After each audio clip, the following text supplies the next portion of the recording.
Espacio de entrevistas en la hora clave. Ya contamos en estudios con el doctor Cristian Zamora, quien es concejal del Cantón Cuenca, para tratar principalmente dos temas. Número uno, lo que está sucediendo con el aeropuerto Mariscal Amar, es decir, el aeropuerto de nuestra ciudad. Y número dos, las resoluciones antimineras. Buenos días, doctor. Qué gusto que esté en los estudios de la W. Muy buenos días, un saludo cordial a todos quienes nos escuchan en esta mañana de jueves. Un buen día para todos. Doctor, queremos conocer precisamente el tema del aeropuerto. Usted como concejal nos podrá dar más información al respecto. Y es que el aeropuerto ya tenía un déficit económico antes de las anunciadas decisiones de TAME. Hoy, con la suspensión de los vuelos de Cuenca a Guayaquil y viceversa, ¿cuál sería o cuánto esto agravaría la situación económica de la Corpac? Bien, en ese sentido, quien les habla por presidir la Comisión de Desarrollo Económico y Turismo es miembro nato del directorio de la Corpac, y en ese sentido, pues obviamente la situación económica que tiene el aeropuerto, y eso lo vimos en la aprobación del presupuesto para este año, evidentemente es complicada, con todo el asunto que usted recordará desde abril del año 2016, en donde hubo el aspecto con el avión de TAME, donde que el aeropuerto se cerró por varios meses por un tema de la pista. Todos recordaremos ese material que le pusieron sobre la pista, que después hubo un informe de Contraloría en donde señalaba precisamente que la opción que tuvo en ese momento la Corpac, la municipalidad, para ejecutar esa opción no fue la adecuada. Eso es el informe de Contraloría definitivo que lo dice. Indica responsabilidad evidentemente sobre la consultora, pero también sobre la Corpac por no haber, digamos, validado esa opción. Es decir, cuando yo contrato una consultora, no es que lo que me diga necesariamente tengo que aplicarla, es una suerte de guía para poder evidentemente evaluar y luego de eso tomar las decisiones, porque a la final la responsabilidad también recae sobre la Corpac.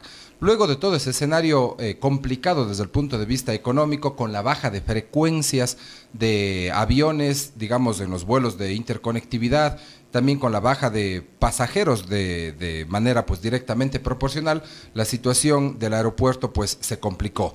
Y en ese sentido, ahora tenemos otra, digamos, noticia que realmente no es buena para la ciudad, en la decisión que ha tomado TAME y que lamentablemente al parecer ha aceptado la dirección civil, digamos la dirección, la DGAC, que es la de los temas de aviación y que regulan en este sentido, permitiéndoles no operar a la aerolínea TAME en la ruta Quito, Guayaquil, Cuenca-Guayaquil. Sobre este tema, TAME es responsable de que las frecuencias Cuenca-Guayaquil y viceversa no funcionaran debido a, desde luego, los horarios que ellos pusieron, los días en que ellos pusieron.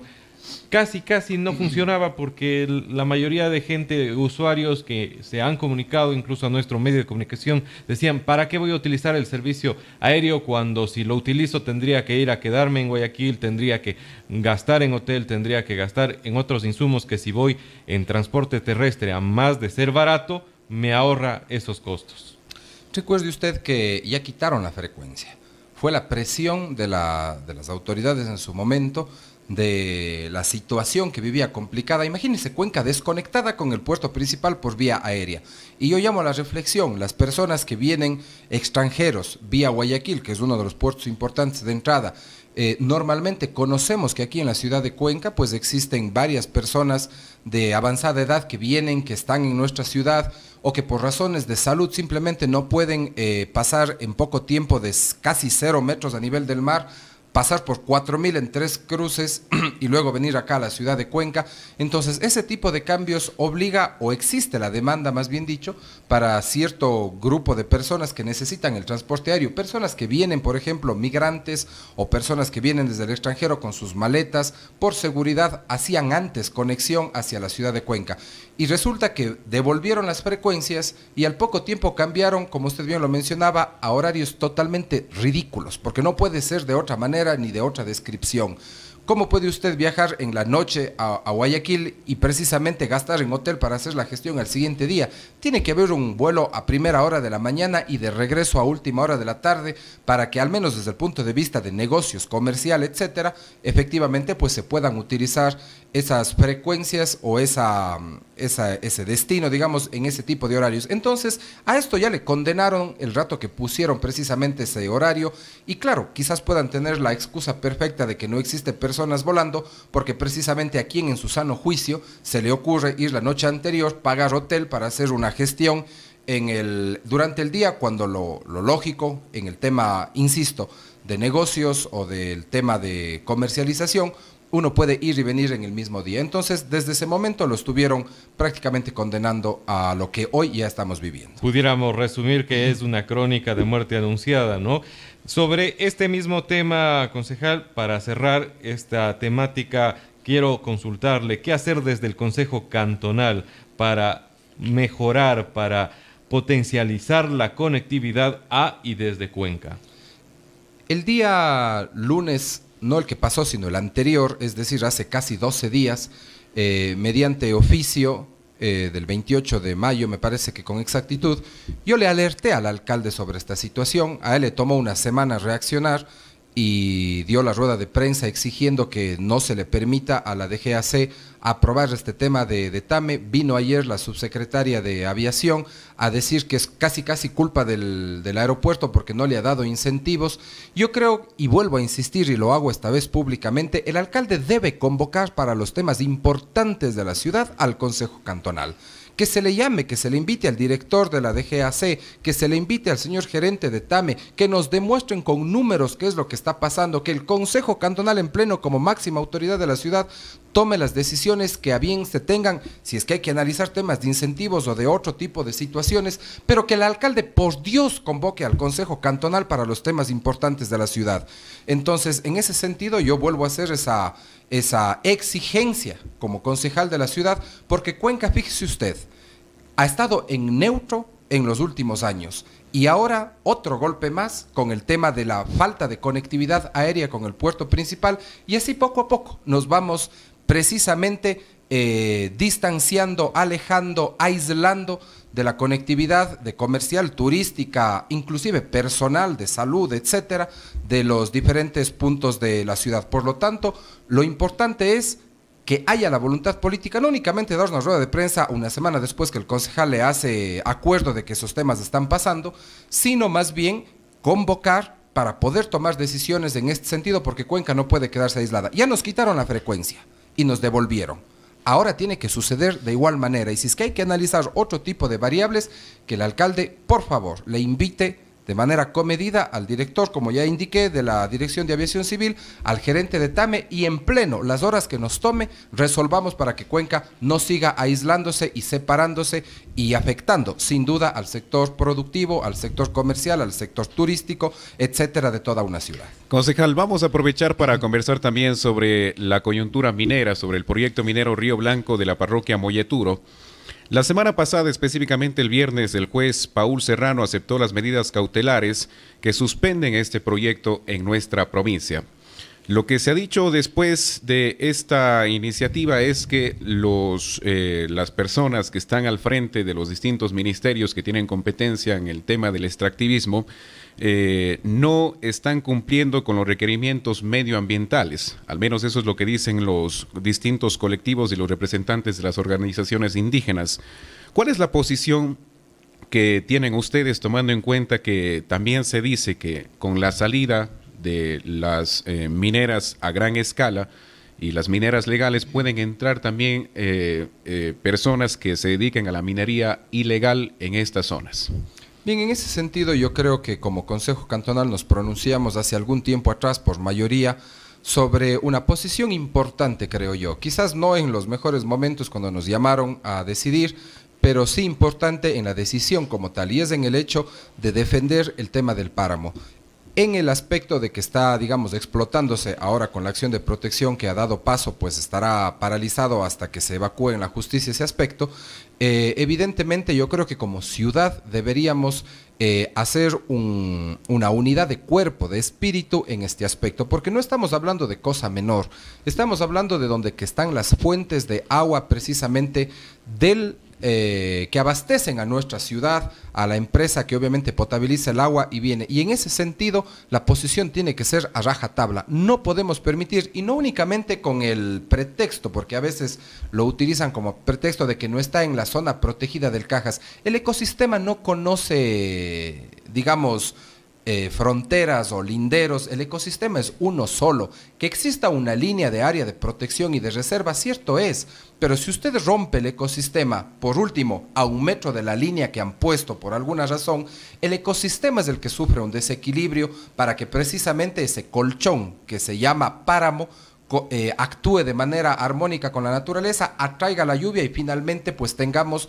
las fuentes de agua. Entonces, en ese sentido, yo le veo positivo en el hecho de que al menos, inclusive analizándole desde el punto de vista económico, las regalías que eso dejara no justifican el hecho de que podamos poner en riesgo el agua actual y sobre todo de los años que vendrán. Hay diferentes actores políticos que han tomado como bandera justamente el tema minero. Ayer el prefecto de la SUAY, Paul Carrasco, se refería a estas personas y decía textualmente que hay algunos funcionarios públicos, algunas autoridades que ya ejercieron en el poder en la anterior administración y que recién actualmente empiezan a hablar de minería. No sé si se refiere al municipio, pero creo que las cosas están claras. Usted también era parte de la anterior administración. ¿Qué puede decir ante estas declaraciones? Bueno, yo no fui parte de la administración del exalcalde Granda, yo gané las elecciones en el periodo actual. En ese sentido me llama la atención y voy a hacer un análisis. El señor prefecto se ha pronunciado, ahora dice que está en contra de la minería, pero hay que recordar que él estuvo a favor, pues también. Hay los videos y todo, acordémonos, cuando él efectivamente impulsaba este tipo de situaciones de minería y de explotación hace unos pocos años atrás. Y también coincido con el prefecto en el hecho de que algunas autoridades le toman desde el punto de vista político esta situación, y creo que ese es el caso de la municipalidad, y lo voy a sustentar con datos y cronológicamente. En mayo del año 2014, ya el subsecretario de Minería indicó que toda la licencia ambiental estuvo aprobada, mayo de 2014. Atención a las fechas porque esto es muy importante. Si es que eso ya sabíamos de Río Blanco en mayo del 2014, ¿qué hizo la municipalidad o el alcalde una vez que entró? Guardó silencio.